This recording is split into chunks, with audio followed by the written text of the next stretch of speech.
You're listening to the BBC World Service. This is NewsHour, coming to you live from London with James Kamarasamy. The Israeli film director Amos Gitai is known for his award-winning films looking at life and culture in modern-day Israel. Natalie Portman, Jeanne Moreau and Juliette Binoche are just three of the A-list actors who've worked with him. Tonight, though, Amos Gitai's work is being performed not on the screen but on stage here in London in a theatrical adaptation of his film A Letter to a Friend in Gaza. The title is inspired by the wartime work of the French writer Albert Camus' Letters to a German Friend, and the play explores how to find peace between warring communities in the Middle East. I've been speaking to Amos Gitai about whether politics can be informed by art.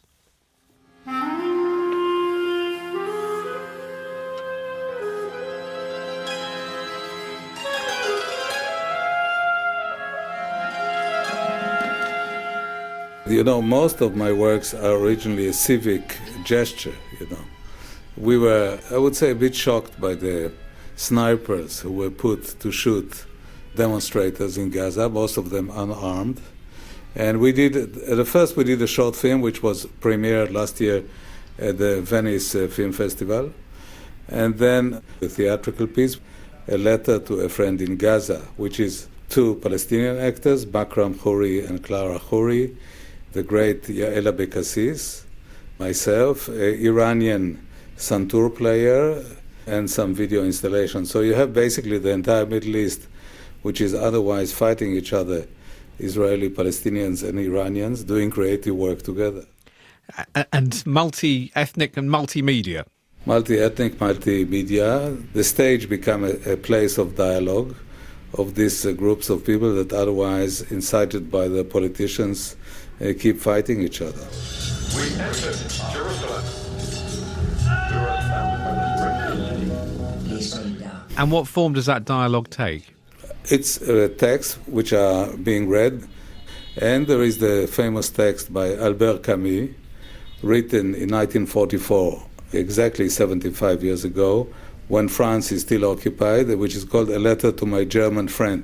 So in a way, the whole piece is inspired by this text of Albert Camus, in which he tries to simulate what could be the relations between French and Germans beyond the conflict, beyond the war.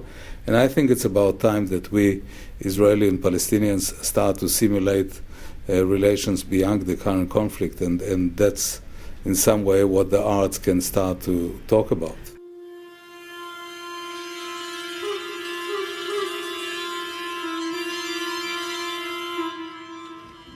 עוד אחזור ואומר לך את הדברים האלה בהמשך. ודאות הלב אינה בהכרח גם שמחה. You have to recognize that there is always the other. Peace will not be done unilaterally, like love cannot be done unilaterally. The other has to exist and has other desires or wishes or identity issues. And so it's a call for respecting and, if you like, recognizing that the other should be some sort of element of our future relationship. What impact can a piece of art being performed here in London have, do you think, on the situation in the Middle East? I think, we artists, writers, filmmakers, we have only symbolic power. We don't have real power. But we should start somewhere. I'm not for making didactic, indoctrinated pieces, but we have to speak. I mean, now we are all talking about Picasso Guernica, which was done in 1936 after the Luftwaffe bombarded the Basque village. Obviously, Picasso didn't change the course of event in Spain, and Franco won the Civil War. But look what happened just a week ago. The Spanish Prime Minister decided to throw out Franco from this kitsch mausoleum.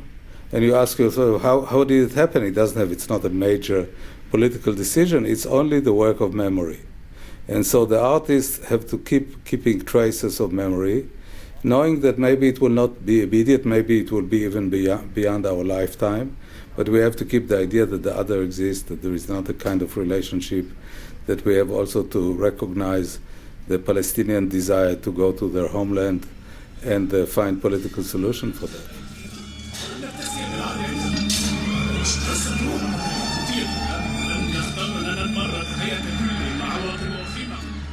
What do you hope people are going to come away from the play thinking? They will be troubled. It's a kind of searching for solutions, and they will understand that we, the Israeli artists, would like to establish other kind of relations with our Palestinian neighbors.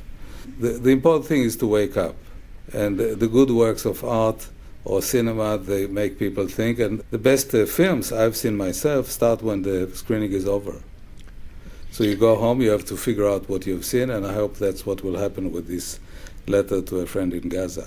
Do you think the conditions are there at the moment for the kind of reconciliation that you are trying to portray or to make a call for in your work?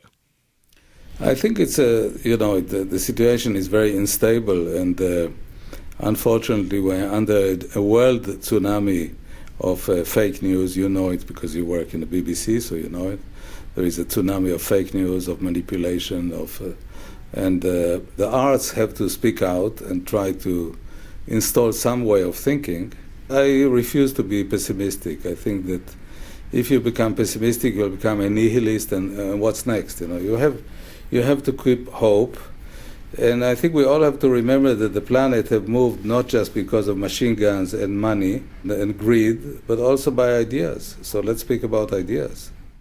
And what about politics? Israel is clearly in this political limbo at the moment, with no new government being formed. How much impact will it have to have a new government? I mean, I want to be modest, and the course, as I said, giving the model of Picasso is that the arts do not change, unfortunately or fortunately, directly the course of matters.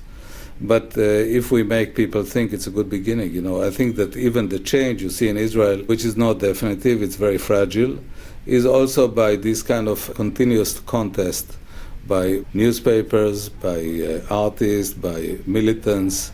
And it starts to sink into their mind that just the procedure of inciting one group against another, which is the procedure of the current powers in Israel, is not the best way to move forward. So we have to start somewhere.